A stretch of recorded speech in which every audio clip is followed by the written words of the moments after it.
इतनी देर हो गई आने में, ऊपर से ये कड़कती बिजली और जालिम बारिश। मेरी तो किस्मत ही खराब है, हर तरफ से मुसीबतें घेरे रहती हैं।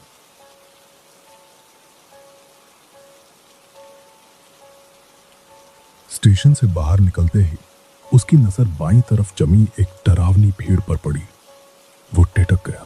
अरे बाप रे, इस इंसान को कितनी बेरहमी से मारा गया है। आखिर जान लेने की क्या जरूरत थी?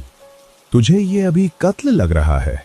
क्या पता किसी ने इसे कहीं और मौत के घाट उतारा हो और यहां लाकर फेंक दिया हो। भीड़ को देखकर आर्यन के मन में एक अजीब सी बेचैनी हुई। उसे लगा शायद कोई अपना तो नहीं। वो सालों बाद अपने गांव रुधिरपुर लौट रहा था। दिन कहना तो गलत होगा, दशकों बाद लौट रहा था। उसने कभी सपने में भी नहीं सोचा था कि इतने लंबे अरसे बाद वो इस तरह वापस आएगा। आज सुबह ही उसकी बड़ी माँ का फोन आया था। हाँ रे आर्यन, बेटा आज जैसे भी हो घर पहुंच जा, वरना बहुत देर हो जाएगी। क्यों, क्या बात हो गई? मैं तो कुछ दिनों में वैसे भी आने वाला था। बेटा अब और इंतजार नहीं हो सकता, जल्दी आ, बहुत बड़ी आफत आ गई है। और बिना कुछ बताए फोन काट दिया। आर्यन खुद अपनी परेशानियों में घिरा था, अब दूसरों के बारे में क्या सोचता। तभी पीछे से एक जानी पहचानी आवाज गूंजी। आर्यन ने पलटकर देखा तो उसका लंगोटिया यार विराज खड़ा था। अरे ये तो अपना आर्यन है। भाई इतने सालों बाद गांव की याद आई, कैसा है तू? अरे विराज भाई, कैसा है? वाकई तुझसे मिले हुए तो जमाना बीत गया। मिलेगा कैसे, तू तो गांव आना ही भूल गया। हमें तो याद तक नहीं करता अब। पर ये बता, घर की कुछ खबर मिली? अपने घर गया था कि नहीं? नहीं यार, अभी जा ही रहा हूँ। ट्रेन 1 घंटा लेट थी। फिर देर मत कर, फौरन घर पहुंच। क्यों भाई, क्या कोई चिंता वाली बात है? मैं तो वैसे भी कुछ दिन बाद आने वाला था, पर आज सुबह बड़ी माँ के जिद करने पर आना पड़ा। पिछले 5 दिनों से ताऊ जी को फोन लगा रहा हूँ, वो उठा ही नहीं रहे। चाचा चाची से पूछता हूँ तो बात टाल देते हैं, कहते हैं ताऊ जी नाराज हैं क्योंकि मैं इतने दिनों से घर नहीं आया। कितनी अजीब बात है ना। माँ बाप के गुजरने के बाद ताऊ जी ने ही मुझे माँ जैसा प्यार दिया, पिता की कमी कभी महसूस नहीं होने दी, और वही अब मुझसे बात तक नहीं कर रहे। कब से चल रहा है ये सब? वही 5-6 दिनों से। मैं तो सोच रहा था कि होली आने वाली है, सबके लिए नए कपड़े लेकर जाऊंगा, पर अब डर लग रहा है। देख भाई, तू जल्दी घर जा, देरी मत कर। विराज, तेरी बातों से डर लग रहा है। कुछ बहुत बुरा हुआ है क्या? तू क्या छिपा रहा है मुझसे? देख भाई, मैं ज्यादा नहीं जानता और पिछले कई दिनों से तेरे घर की तरफ गया भी नहीं। जो भी मुझे पता है वो अभी नहीं बता सकता। मेरी ट्रेन है, मुझे शहर जाना है काम से। कल शाम तक आ जाऊंगा, तब मिलते हैं। तू बस अपना ध्यान रखना। इतना बोलकर विराज स्टेशन की तरफ चला गया। आर्यन अब गांव की तरफ जाने वाली बैलगाड़ी की तलाश में बढ़ा।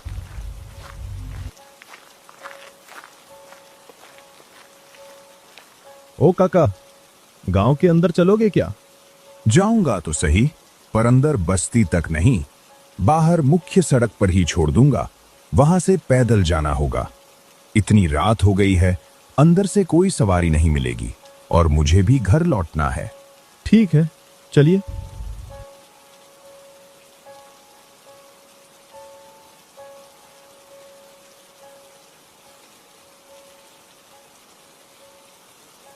बैलगाड़ी ने आर्यन को गांव के बाहर सड़क पर उतार दिया। पूरा गांव मौत की तरह शांत था। चारों तरफ से सियारों और कुत्तों के रोने की डरावनी आवाजें आ रही थी। आर्यन को गांव पहले कभी इतना सुनसान नहीं लगा। सबको इतनी जल्दी सोया हुआ देखकर उसे अजीब लग रहा था। शायद गांव के लोग आज भी जल्दी सो जाते हैं, उसने खुद को समझाया। बारिश थम गई है, यही राहत की बात है। थोड़ा आगे बढ़ते ही अचानक अंधेरे में आर्यन को ठोकर लगी और वो धड़ाम से गिर पड़ा। अरे बाप रे, उफ! उसके पैर में जबरदस्त मोच आई और सारे कपड़े कीचड़ में सन गए। आर्यन, ओ आर्यन, इधर देखो बेटा। अचानक आई उस आवाज से आर्यन कांप गया। वो इधर उधर देखने लगा। ये आवाज तो मैं बहुत अच्छे से पहचानता हूं। ताऊ जी, आप कहाँ हैं? मुझे दिखाई क्यों नहीं दे रहे? इधर देख बेटा, मैं यहां हूं। दूर एक पुराने पेड़ के नीचे आधे उजाले और आधे अंधेरे में आर्यन ने ताऊ जी को खड़ा देखा। ताऊ जी ने कहा, सुन आर्यन, तू घर मत जा बेटा, वहां तेरे लिए बहुत बड़ा खतरा है, बिल्कुल मत जा। खतरा? कैसा खतरा? और आप वहां इतनी दूर क्यों खड़े हैं? तभी पीछे से चाचा की आवाज आई। आर्यन, तू यहां क्या कर रहा है? कीचड़ में गिरकर कपड़े खराब कर लिए तूने। चाचा, आप वहां ताऊ जी खड़े थे। कहाँ खड़े थे ताऊ जी? वहीं तो थे सामने, अभी अचानक गायब हो गए। तूने सच में देखा था कि ताऊ वहां खड़े थे? हाँ चाचा, जैसे मैं आपको देख रहा हूं वैसे ही उन्हें देखा। तुझसे कोई गलती हुई है बेटा। 2 दिन से ताऊ जी कहीं नहीं मिल रहे। मतलब? क्या मतलब कि नहीं मिल रहे? हाँ, 2 दिन पहले सुबह उठे तो देखा कि तेरे ताऊ जी और बड़ी माँ दोनों गायब हैं। पुलिस को बता दिया है, वो अपना काम कर रही है, समझा? अब चल घर। लेकिन चाचा, मैंने अभी उन्हें अपनी आंखों से देखा है। शायद तेरा वहम था। शहर में रहता है, सालों बाद इस अंधेरे गांव में आया है, ऐसा हो जाता है। चल अब। चाचा आर्यन को जैसे जबरदस्ती गलत साबित करके घर ले गए। चाचा का ये अचानक बदला हुआ बर्ताव और प्यार आर्यन को खटक रहा था, क्योंकि बचपन से ही चाचा चाची उसे नापसंद करते थे। घर पहुंचते ही चाची डरी हुई शक्ल लेकर बाहर आई। आर्यन, तू आ गया। देखना हमारे साथ क्या क्या हो रहा है। हमने किसका बुरा किया था जो भगवान हमारे साथ ऐसा कर रहे हैं? अब तू ही हमारा सहारा है बेटा। आर्यन को बहुत गुस्सा आ रहा था। इन लोगों का यह दिखावटी प्यार उसे चुभ रहा था। जा बेटा, पहले हाथ मुंह धो ले, खाना खाकर सो जा। जो होगा कल सुबह देखेंगे। आर्यन खाना खाकर कमरे में गया। इनका ये ड्रामा मैं और बर्दाश्त नहीं कर सकता। कल जैसे भी हो, ताऊ जी को ढूंढना ही होगा। मुझे वो साफ दिखे थे, इतना बड़ा भ्रम कैसे हो सकता है? उन्हें ढूंढकर अपने साथ शहर ले जाऊंगा। रात को आर्यन की आंखें खुली तो उसे पास के कमरे से फुसफुसाहट सुनाई दी। क्या कहती हो? आज रात ही खेल खत्म करें या कल? आज ही कर देते तो अच्छा था, पर गांव वाले शक करेंगे। 2 दिन रुक जाते हैं, थोड़ा सब्र करो, फिर सारी जायदाद मेरी और तुम्हारी होगी। ये सोचकर ही अच्छा लग रहा है। धीरे हंसो, आर्यन सुन लेगा। तेज तूफान की आवाज से आर्यन पूरी तरह जाग गया। खिड़की के पल्ले जोर जोर से टकरा रहे थे। वो उन्हें बंद करने उठा तो बाहर उसे एक काली परछाई दिखी जो झाड़ियों में छिप गई। शायद नींद में गलत देख लिया। आर्यन, ओ आर्यन, उठ रे, अनर्थ हो गया। एक अनजान आवाज सुनकर आर्यन झटके से उठा। क्या हुआ? सुबह सुबह क्यों चिल्ला रहे हैं?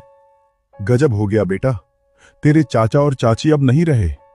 बाहर जाकर आर्यन की जैसे बोलती बंद हो गई।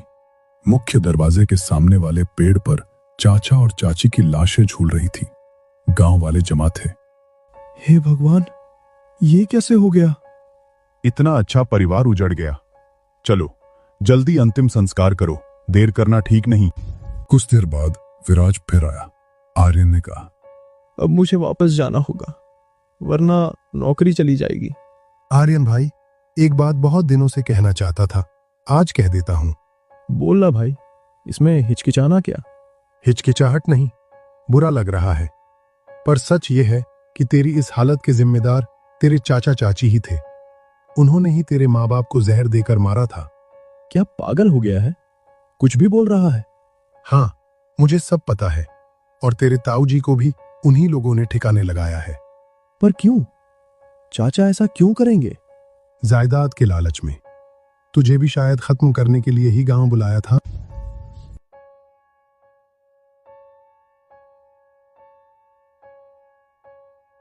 आर्यन का मन भारी हो गया। रात गहरी हुई तो अचानक एक आवाज आई। आर्यन, ओ आर्यन, उठ बेटा, बात करनी है। खिड़की से आती चांदनी कमरे के एक कोने में पड़ रही थी। वहां ताऊ जी खड़े थे। आर्यन का खून जम गया। बेटा डर मत, मैं तुझे नुकसान पहुंचाने नहीं आया, बस सच बताना था ताकि मेरी रूह को सुकून मिले। उन दोनों के लिए दुख मत करना, वो तुझे मारने वाले थे।